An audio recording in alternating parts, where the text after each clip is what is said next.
અખિલ વિશ્વ ગૌ સંવર્ધન ટ્રસ્ટ દ્વારા ગૌ માતાને રાજ્ય માતાનો દરજ્જો આપવા કરાઈ માંગ. વિધાનસભામાં સર્વાનુમતે ઠરાવ પસાર કરવા માંગ. ગુજરાત અને દેશમાં કતલખાના બંધ થાય, તમામ પક્ષો સાથે મળી ગૌ માતાને રાજ્ય માતાનો દરજ્જો આપે. સરકાર ગૌ માતાને રાજ્ય માતાનો દરજ્જો નહીં આપે તો આંદોલન કરીશું, જેવું કહેતા કાલિદાસ બાપુ. મહારાષ્ટ્રની સરકારે જ્યારે ગાયને ગૌ માતાને રાષ્ટ્રમાતા અથવા તો રાજ્ય માતા જાહેર કર્યા, એની શરૂઆત થવી હતી ગુજરાતથી. કેમ કે ગુજરાતની સરકારે ગૌ માતાને પોતાના પ્રચારમાં મૂકીને ગૌ માતાના જે હત્યાઓ થાય છે એ હત્યાને પ્રકાશિત કરીને ગુજરાતની સરકારે જે વર્તમાન દેશના પ્રધાનમંત્રી છે તે આપણા જ્યારે મુખ્યમંત્રી હતા ત્યારે વારંવાર એમણે ગૌ હત્યા ઉપર વધારેમાં વધારે વાતો કરી છે. તો આ પ્રધાનમંત્રીની પૂર્ણ સફર મુખ્યમંત્રીથી કરીને પ્રધાનમંત્રી સુધીની જે એની જે આ યાત્રા છે એ યાત્રામાં એનું જે મુખ્ય બિંદુ કોઈ હોય તો તે છે ગૌ માતા. પણ દુર્ભાગ્યે પ્રધાનમંત્રી પદ પ્રાપ્ત થયા પછી ગૌ માતાને રાષ્ટ્રમાતા બનાવવા માટેનું એની જે વાત હતી એ કદાચ ભૂલી ગયા હોય એવું લાગે છે.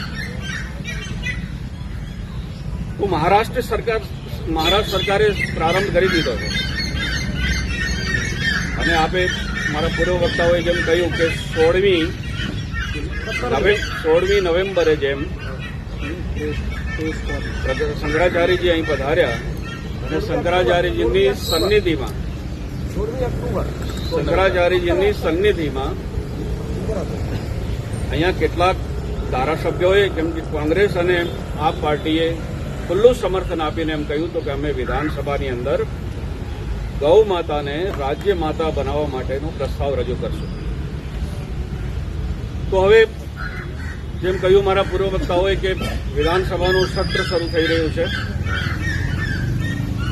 તો ભારતીય જનતા પાર્ટી તો એનો જે મૂળ કેન્દ્ર છે તે ગૌ માતા છે અને કોંગ્રેસ અને આપ પાર્ટી જ્યારે સપોર્ટ કરે છે ત્યારે ગુજરાતના વિધાનસભાની અંદર પ્રથમ પ્રસ્તાવ ગૌ માતાને રાજ્ય માતા જાહેર કરવાનો લાવવો જરૂરી છે. અને એના માટે આ આખી શંકરાચાર્યજીના નેતૃત્વમાં આખી મુહિમ ચાલે છે.